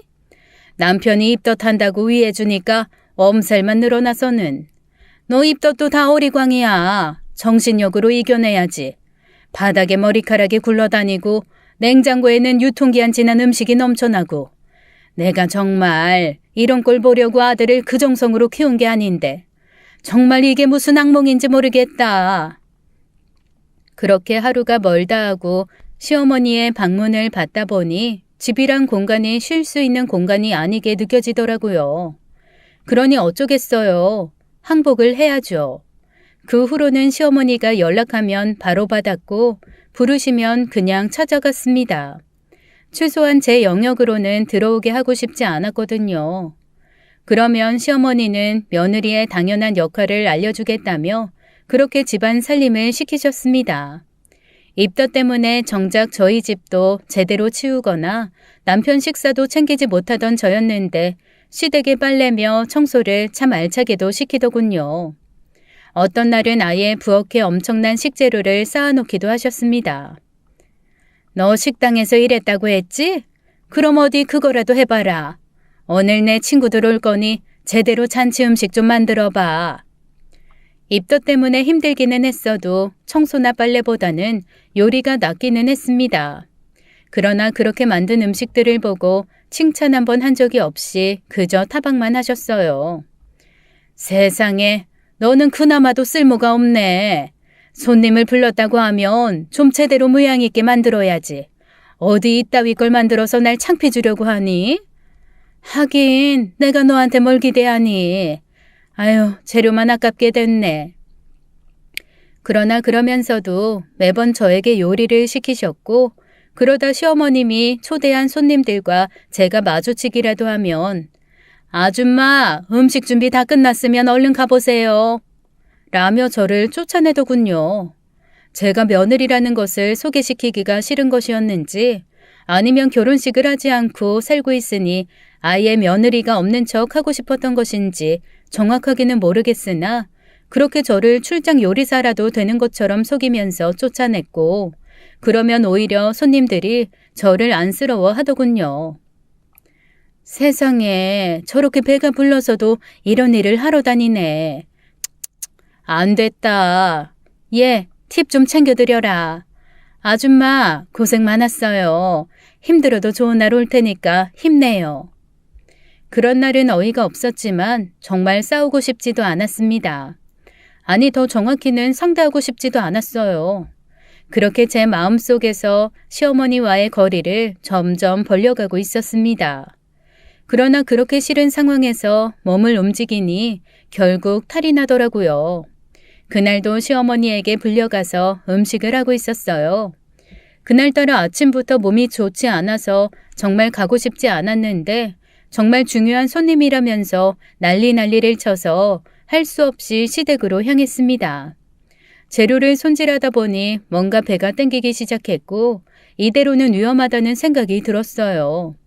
그래서 남편에게 연락한 뒤 병원으로 가려고 하는데 시어머니가 저를 못 가게 막으시더군요. 손님들이 올 시간이 됐는데 이렇게 가면 어떻게 하냐면서요. 오늘은 그냥 시켜서 드시라고 하면서 가려는데 어떻게 손님을 초대하고 배달 음식을 대접하냐면서 병원을 가더라도 음식은 다 해놓고 가라고 온몸으로 막으셨습니다. 배는 점점 땡겨와서 식은땀까지 나는데 귀를 터주지는 않고 아직 진통이 오면 안 되는 8개월 차라 불안하기는 하고 결국 저는 정신을 잃고 쓰러졌어요. 나중에 들으니 남편이 도착해서 앰뷸런스를 부를 때까지도 시어머니는 쉬어하지 말라면서 저를 흔들어 깨우려고 하고 있었다더군요.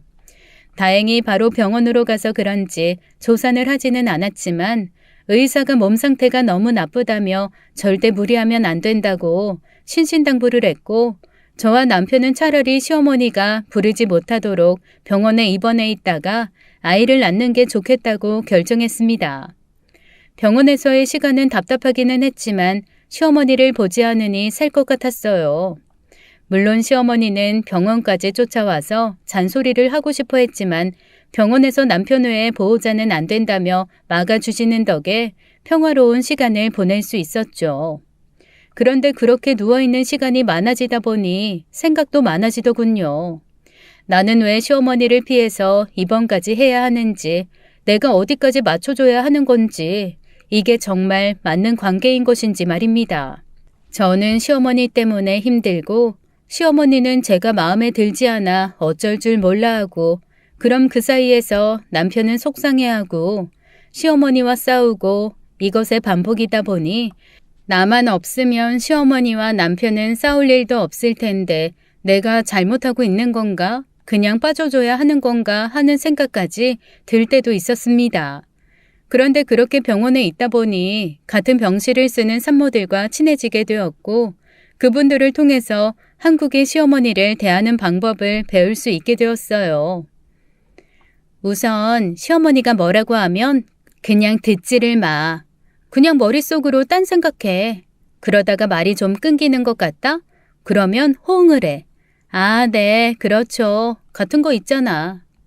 보통 시어머니가 며느리한테 하는 이야기는 10에서 9는 하나도 안 중요한 거니까 그 중요한 한계를 위해서 시어머니가 하는 이야기를 다 경청하다가 스트레스 받을 필요가 없어. 혹시 입을 다물게 하고 싶으면 그냥 네 어머님, 어머님이 맞으세요. 그러면 돼. 그런데 우리나라 시어머니들은 원래 다 그래. 자기 시어머니만 특별히 그런 거 아니야. 다 그냥 그래. 다 며느리 못 잡아먹어서 안달이야. 그러니까 와 우리 시어머니 왜 저러지? 그런 거 고민하지 마. 내가 잘하면 될까? 그것도 고민하지 마. 자기가 어떻게 해도 변하지 않아. 그냥 시어머니들은 그냥 그래. 도저히 이해할 수 없는 논리지만 그게 한국식 시어머니와 며느리의 관계고 다들 저렇게 생각한다고 하니 오히려 마음이 편해지더군요. 모든 평화가 마음에서 온다더니 정말 그렇게 마음을 바꾸니 편하더라고요. 너는 떠들어라 나는 안 들으련다 라는 마음가짐으로 시어머니의 이야기를 귀담아 듣지 않기 시작한 것이죠. 그렇게 2달의 시간이 지나고 저는 아이를 출산하게 되었습니다.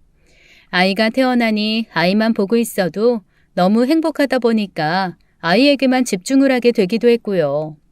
눈을 마주쳐도 좋고 입이 오물거리는 것을 봐도 좋고 웃는 것 우는 것 뭐래도 귀엽고 사랑스러운 아이를 보고 있으니 시간이 어찌나 빠르게 지나가는지요. 너 혹시 고아 아니니? 어떻게 아직까지 연락이 안 될 수가 있어? 어떻게 딸이 자식을 낳았는데도 이렇게 모른 척을 하고 있을 수가 있냐고. 너 진짜 부모가 있기는 한 거니? 안 그래도 얼마 전에 연락은 됐어요. 이번에는 정말 오지에 가 계신다고 하시더라고요. 그런데 하시는 일이 있으셔서 당장은 못 나오시나 봐요. 안 그래도 저희 애기 보고 싶다고 최대한 빨리 나오신다고는 하셨어요. 넌 지금 그걸 말이라고 하고 있니? 요즘 같은 세상에 아무리 오지라고 해도 연락 안 되는 곳이 어딨고 아무리 일이 중요해도 딸 자식이 출산하는 것보다 중요한 일이 어딨어? 너 다 거짓말이지? 너 엄마 아빠 없지? 맞지? 네가 귀신을 속여라. 나는 못 속인다. 그게 아니라 그거 아니면 혹시 니네 부모님 범죄자니? 어디 누구한테 쫓기는 거야? 그래서 연락도 못하고 한국도 못 들어오는 거지? 그런 거지? 그런 거 아니에요. 저희 부모님이 자리를 비우시면 같이 일하시는 분들이 너무 힘들어지시니까 갑작스럽게 자리를 못 비우시는 거예요. 그래도 지금은 매일 통화하고 있으니까 괜찮아요. 괜찮긴 뭐가 괜찮니? 내가 정말 어쩌다가 이런 꼴을 보니? 며느리는 중학교밖에 못 나온 반푼이에 사돈이라고는 범죄자고. 그런 거 아니라니까요. 지금 저희 부모님이 됐다. 네가 지금 무슨 말을 해도 나는 못 믿는다. 네가 얼마나 혓바닥을 잘 놀려서 우리 아들을 속였는지 몰라도 나는 어림도 없어. 또 제 말은 다 끊어먹고 혼자서 상상하고 저희 친정 부모님 욕까지 하는 시어머니를 보고 있으니 짜증이 머리끝까지 올라오며 울컥했어요. 하지만 한국 시어머니는 다 그렇다는 충고를 떠올리며 그래, 뭘 스트레스 받으며 설명을 하냐 싶더라고요. 네. 생각하고 싶은 대로 생각하세요. 그냥 그렇게 다시 마음을 비웠습니다. 그런데 그런 저의 포기를 시어머니는 항복으로 이해하신 것 같더군요. 너는 좋겠다. 배운 것도 없고 능력도 없는 거렁뱅이가 임신공격으로 우리 아들같이 능력 있는 남자 꼬셨으니 팔자 제대로 핀 거지. 그런데 너는 언제까지 놀 거니? 이제 입 덮인 게도 안 되니까 너도 나가서 돈을 벌어야 할 거 아냐. 아직 아이 100일도 안 됐는데요. 아무래도 아이가 돌은 돼야 새로 일을 구하지 싶어요. 또 핑계는 애가 돌 된다고 네가 일할 것 같아? 나는 아닐 것 같은데. 나는 네가 우리 아들 등골 빼면서 집에서 노는 거 절대 못 보니까 그런 건 꿈도 꾸지 마라. 그래서 내가 친구한테 부탁했더니 특별히 널 써주겠다고 하더라. 내 친구가 얼마 전에 순대국밥집을 하나 오픈했는데 마침 주방 아줌마가 필요하다고 하더라고. 점심시간 바쁠 때 나가서 하루 5시간씩만 일하면 100만 원씩 월급 준다고 하니까 그 시간에는 애 어린이집에 맡기고 가서 일해. 어머님, 제가 순대국밥을 좋아하기는 하는데요. 제 전공 요리는 한식이 아니라서요. 그리고 아직 애를 어린이집에 보낼 생각도 없어요. 걱정해 주셔서 감사합니다.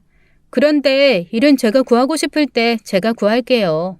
그리고 제가 벌어놓은 것도 있어서 다행히 아직은 그 사람한테 손 안 벌리고 있으니까 걱정하실 거 없으세요. 설사 제가 돈을 못 번다고 해도 저희는 한 가족인데 같이 벌어서 같이 쓸 수도 있죠. 이것 봐. 본색을 드러내는 거 봐라. 배운 게 없으니 염치도 없지.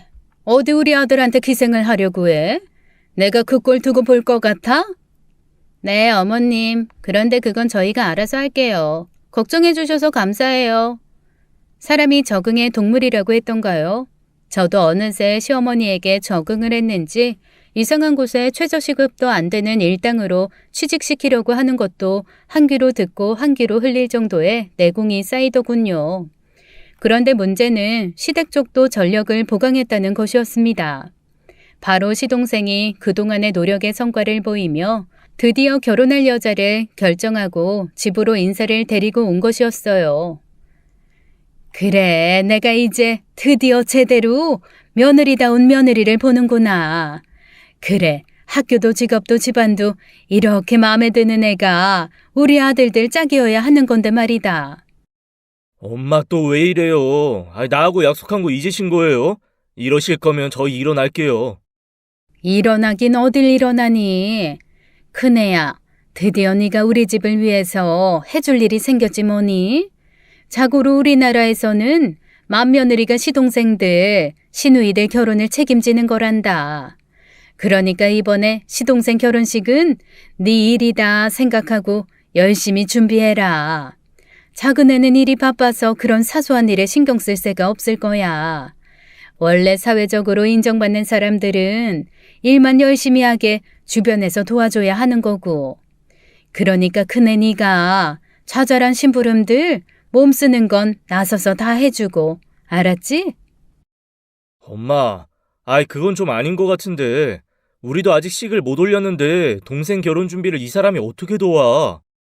내가 니들한테 결혼식 하지 말라고 했니?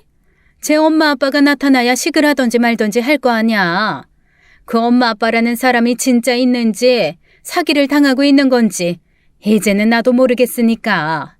그리고 어차피 니들도 결혼할 거면 미리 동생 결혼 준비하는 거 도우면서 니들 결혼 어떻게 할 건지 예상도 세우고 하면 될 거 아니야. 물론 혹시라도 결혼식을 하게 된다고 해도 수준 차이가 나서 비슷하게도 못하겠지만. 엄마! 남편은 시어머니에게 또 잔뜩 화를 냈습니다. 시동생이 데려온 여자를 두 팔 벌려 환영하는 모습이 저를 대하는 모습과 너무 달라서 이제 분노까지 일어난다고 하더라고요. 그러면서 절대로 돕지 말라고 했지만 저는 좀 다른 욕심이 있었습니다. 제가 이런저런 사정으로 또래 동성의 친구가 없었고 자매나 가까운 친척도 없었던 터라 같은 집안의 며느리가 된 또래의 여자 동서와 친하게 지내고 싶은 욕심이 있었거든요. 그런데 저는 남편의 말을 들었어야 하는 거였습니다. 한 집안 며느리들이 잘 지내야지 집안이 편한 거다. 둘이 수준은 너무 다르지만 어쩌겠니. 잘난 사람이 조금 너그러운 마음으로 봐줘야지. 그네 너는 네가 형님이라고 어줍잖게 동서 시집살이 같은 거 시킬 생각 꿈에도 하지 말아라. 나는 그런 꼴 못 본다. 그저 좋은 대학 나오고 좋은 직장 다니는 동서가 들어왔으니 하나라도 배울 게 있겠거니 하고 겸손한 마음으로 대하고 시키는 건 무조건 잘하고 알겠니? 이번 결혼 준비부터 알았지? 어머, 아무리 그래도 제가 어떻게 형님한테 그래요. 형님도 걱정하지 마세요. 제가 손아래 사람으로서 잘할게요. 그래도 결혼 준비를 좀 도와주시면 감사하긴 할 것 같아요. 제가 아무래도 일도 하면서 결혼 준비하다 보니까 버겁긴 하네요. 멀쩡한 대학 나와서 회사 다니면서 결혼 준비가 어디 쉽겠니? 다 그게 네가 인정받아서 그런 거 아니겠어.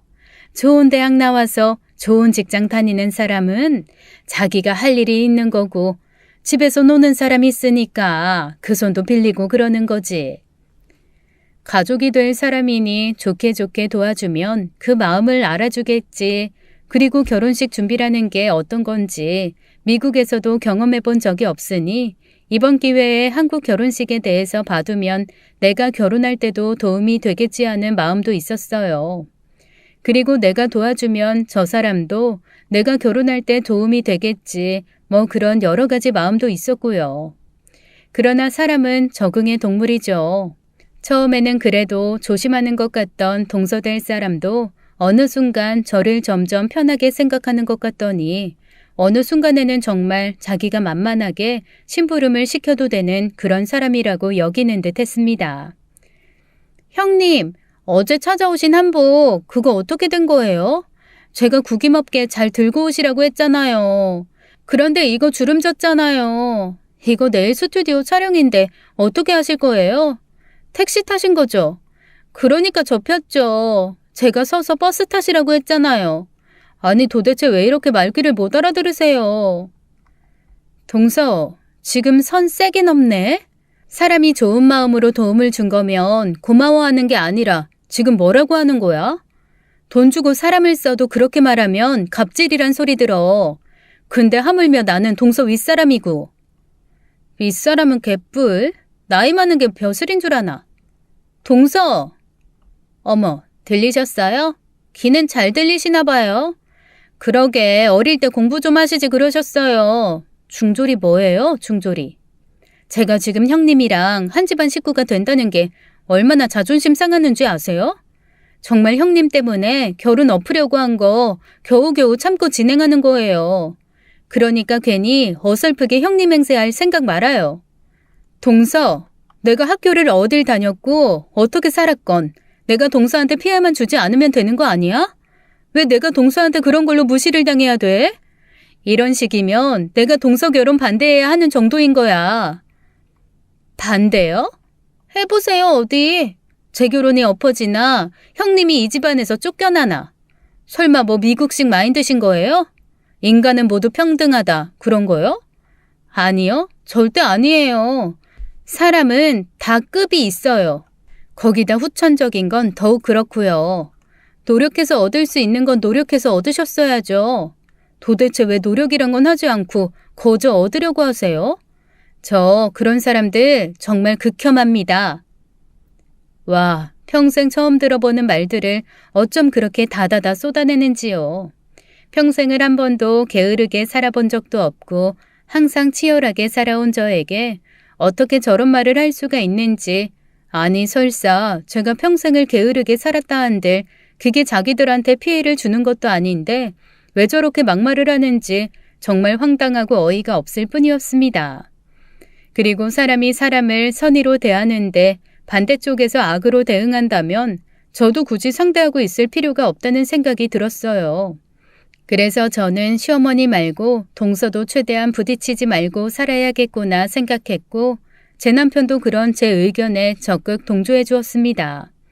그러나 아무리 피하려고 해도 가끔씩 어쩔 수 없이 마주쳐야 하는 집안 행사가 있을 수밖에 없었어요. 어머님, 제가 결혼하고 어머님 첫 생신이시라서 어떻게 해야 하나 고민을 엄청나게 했거든요. 그래서 어머님 맛있는 거 사드리려고 하는데 원래 생신날 식사는 아주버님이 대접한다고 하시더라고요. 그래서 제가 정말 예약하기 어려운 핫한 곳을 예약했어요. 호텔 뷔페인데 실력 있는 셰프에 잘 나가는 요리사들도 많은 곳이래요. 거기 예약하려고 해도 3달쯤 예약이 꽉 찼는데 마침 제가 거기 보조 주방장 중에 한 명이 저희 아버지 친한 친구분 아들이라서 자리를 뺐어요. 세상에, 그런 곳을 네가 예약했어? 어머, 이게 무슨 호강이니? 내가 무슨 복에 너 같은 며느리를 얻어서 호사를 누리겠구나. 고맙다, 고마워. 아니, 호텔 뷔페에서 자기가 사겠다는 것도 아니고 예약만 해준 건데 그렇게 생색을 내는 동서나 그걸 또 기특하다고 좋아하시는 시어머니를 보고 있자니 참 잘들 논다라는 생각만 들더라고요. 그러나 그 뷔페는 저도 궁금했던 터라 그냥 참고 함께 갔어요. 세상에, 여기 정말 고급스럽구나. 집안에 며느리가 잘 들어오니까 내가 이런 호강을 하는구나. 너는 어떻게 이런 최고급 호텔에서 일하는 사람을 알고 있니? 정말 대단하다. 역시 사람들은 끼리끼리 어울리는 거야. 어머님도 참 별거 아니에요. 그저 열심히 살았을 뿐인걸요. 그렇게 시어머니와 동서는 저희들 옆에서 서로 나쁘끄러운 소리를 참 아무렇지도 않게 하고 있었지만 저는 그저 음식에 집중해 있었습니다. 동서의 말이 맞긴 하더군요. 보통 호텔의 뷔페는 한 가지 테마로 꾸며지는 전통 레스토랑보다는 음식의 수준이 떨어지는 경우가 있는데 그 호텔의 뷔페는 전반적으로 수준이 높았습니다. 프렌치, 한식, 중식, 일식까지 재료도 신선하고 요리법도 깔끔하고 도전적이었어요. 특히 샐러드가 인상적이었습니다. 저는 어느 식당이건 제일 먼저 먹는 것이 가벼운 샐러드예요. 샐러드의 재료를 어떻게 손질했는지, 어떻게 관리했는지가 그 식당의 수준을 판단할 수 있거든요. 그런데 그곳은 그 샐러드의 종류가 다양해서 꽤 즐거운 시간을 보내고 있었는데 제가 음식을 가져온 접시를 본 시어머니와 동서가 비우기 시작하더군요. 아무리 고급스러운 데를 오면 뭐라니? 사람이 싸구려니 입도 싸구려라. 좋은 걸 먹을 줄 모르는 걸. 비싼 거 다 놔두고 저거 먹는 꼬라지 봐라. 내가 창피해서 어딜 데려갈 수가 없어. 어머님도 참. 왜 미식가가 3대에 걸쳐야 태어나는데요. 미식은 자기가 노력한다고 되는 게 아니에요. 부모님부터 열심히 먹이고 노력해야지 겨우 가능한 거래요. 하긴 어려서부터 맛있는 걸 제대로 먹어본 적이 없을 테니 제가 무슨 맛을 알겠니. 그래도 정말 부끄러워서 같이 다니기가 싫다. 제 기준에서는 이렇게 사람들이 많은 곳에서 자신의 험담을 하는 것이 더 부끄러운 일일 텐데 그건 모르고 계속 떠들고 있는 두 사람을 보니 정말 저랑 안 맞는 사람들이라는 실감만 다시 들더군요. 기분 좋게 먹고 있던 음식 맛도 갑자기 뚝 떨어지는 것 같아서 포크질을 멈추고 있는데 야, 그만 먹을 거면 가서 음식이나 더 가져와라. 저쪽에 스테이크 굽는데 사람들 줄 서 있는 거 보이지? 가서 스테이크나 받아와. 비싼 거니까 넉넉하게 여러 장 받아오고. 아까 보니까 1인당 한 장씩 주는 것 같던데요? 그럼 하나 받아다 주고 또 가서 줄 서면 될 거 아니야. 넌 정말 머리를 장식으로 들고 다니니? 생각을 좀 하고 말을 하라니까. 차라리 떨어져 있는 게 낫겠다 싶어서 시어머니가 요구하는 대로 스테이크를 받으러 줄을 섰습니다. 그리고 그 순간 동서가 이야기했던 유명한 셰프가 홀에 등장했어요. 여기저기 돌아보며 음식들을 체크하고 자신을 뒤따르는 다른 요리사들에게 이런저런 조언을 하거나 지적도 하는 모습을 보니 정말 유명한 사람인가 하는 생각이 들었습니다. 동서가 알고 있다던 셰프도 저렇게 홀을 순회하고 있는 사람 중에 한 명이려나 하는 생각을 하며 스테이크를 받아 자리로 돌아가려는데 그 순간 그 유명하다는 셰프와 제 눈이 마주쳤어요. 뭔가 낯이 익은 사람인데? 하는 생각을 한 순간 그 셰프도 반갑게 제 이름을 부르며 다가오더군요. 마리아? 오 마이 갓. 아이 마리아 당신이 왜 여기 있어요? 세상에. 아이 당신을 여기서 만나게 될 줄이야. 세상에, 당신이 왜 한국에 있어요? 당신이 만든 요리에 감명받아서 여기까지 오게 된 거예요. 그런데 이렇게 당신까지 만나다니. 나 정말 행운아예요. 사람들은 모두 어리둥절해했죠. 특히 시어머니와 동서는요. 다들 인사해. 나의 요리 스승이자 존경하는 멘토, 천재 셰프 마리아야. 그 순간 셰프의 뒤에 있던 보조 요리사들도 일렬로 들어서서 저에게 깍듯이 인사를 하더군요. 설마 한국에서 일하고 있나요? 아니요, 지금은 쉬고 있어요. 나중에 일하게 되면 꼭 연락 줘요. 꼭 가보고 싶으니까. 그러면서 셰프는 자기 연락처를 제게 알려주었어요. 그리고 그 소란에 결국 호텔의 지배인까지 달려오더군요. 그리고는 셰프에게 설명을 들은 지배인이 제게 명함을 내밀었어요. 마리아 씨, 우리 호텔에서 일해보시는 거 어떠세요? 연봉은 최고 대우로 해드리겠습니다. 제안은 감사한데 제가 지금 육아 중이라서요. 어떤 조건도 맞춰드릴 테니 꼭 연락 주세요. 네, 고마워요. 셰프들과 지배인이 자리로 돌아가고 나자 시어머니와 동서가 제 곁으로 다가왔어요. 이게 무슨 소리니? 저 사람들이 왜 너한테 인사를 해? 너 저 사람들 어떻게 알아? 저도 오랜만에 보는 사람들이에요. 예전에 저한테 요리 배웠던 사람이에요. 그리고 그 소란 속에서 드디어 저희 시어머니가 저의 학벌 말고 다른 부분들에 대해서 관심을 가지기 시작하시더군요. 그동안 그렇게 떠들려고 해도 듣지도 않던 제 이야기를 말입니다.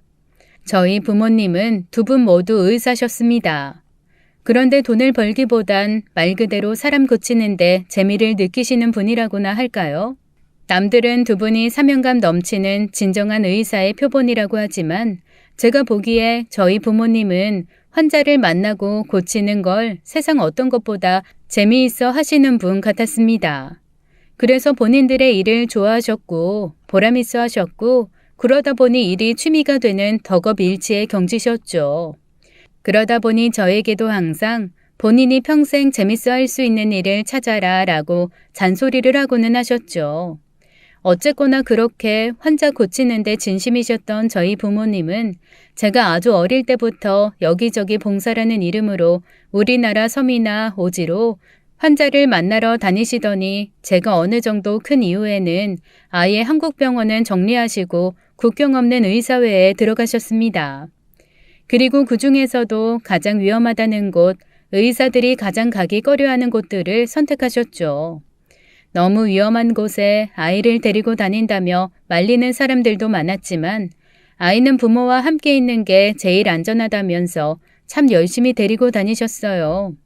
그러나 그런 곳들이 주로 전쟁과 가까운 곳 혹은 먹고 살기도 힘든 곳들이 대부분이다 보니 제가 학교를 다니거나 공부하는 것이 쉽지 않았죠. 네, 다 핑계입니다. 그 상황에서도 제가 열심히 공부하려고 했다면 어떻게든 공부를 했겠죠. 오히려 세계 각국의 여러 학교를 경험하며 더 수준 높은 학업 성취도를 보였을지도 모르고요. 그러나 저는 말씀드렸다시피 요리가 재밌었고 좋았습니다. 부모님은 그런 저를 응원해 주셨고요. 예전에 함께 국경 없는 의사회에서 근무하셨던 동료분께 저를 부탁했습니다. 그래서 저는 그분이 계신 곳에 호텔 조리학교를 다니다가 제 실력을 테스트하고 싶어 나갔던 호텔 요리 경연대회에서 우승을 하며 바로 일을 시작하게 되었어요. 그게 17살이었죠. 그래서 저는 한국 나이로 17살이 되는 해부터 호텔 주방에서 일을 하게 되었습니다. 다행히 칼을 쓰는 솜씨가 좋다는 평가를 받았는데 부모님들은 그게 본인들을 닮은 거라고 하세요. 의사가 환자를 위해서 칼을 드는 것과 요리사가 손님을 위해 칼을 드는 것이 결국 같은 것이라면서요. 그 후로 10년 동안 정말 몸이 부서져라 일을 했습니다.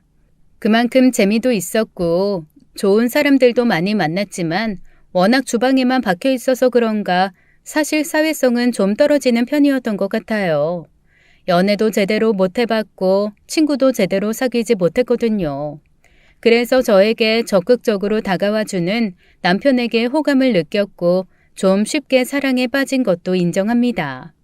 그리고 시어머니나 동서의 막장 행각에 대처하는 게 어리숙했고 그러다 보니 점점 더 만만하게 보고 더 막말을 하고 뭐 그런 악순환이었던 거죠. 뭐야? 그럼 니네 부모님이 의사라고? 진짜? 그리고 너는 미국에서 호텔 조리학교 다닌 거면 그냥 중졸이 아니잖아. 중졸은 맞죠. 일반 학교가 아니라서 우리나라에선 학교로 인정을 받지 못하거든요. 뒤늦게 모든 사실을 알게 된 시어머님과 동서는 말 그대로 경악하더군요. 그동안 제 말을 정말 하나도 믿지 않고 계신 거였어요. 당연히 거짓말일 거라고 생각하셨다는데 본인들이 그런 거짓말을 쉽게 할 수 있으니 남도 그럴 거라고 생각한 건지 뭔지. 마침 그때쯤 드디어 저희 부모님도 한국으로 들어오실 수 있으셨습니다. 제가 부모님에게서 독립한 이후 두 분은 그동안 저 때문에 자제하셨던 거라면서 정말 오지 중에 최고의 오지, 전쟁 지역 중에 최고의 전쟁 지역만 찾아다니는 바람에 정말 연락이 힘들었었거든요. 더구나 그런 곳들은 지원자가 없어서 후임자를 구하기 힘든 바람에 제가 남자를 만났다는 것도 아이가 생겼다는 것도 결혼을 했다는 것도 그리고 아이를 낳았다는 것도 모두 전에는 들었지만 한국으로 나올 수는 없어서 계속 나오지 못하고 계셨던 거였습니다.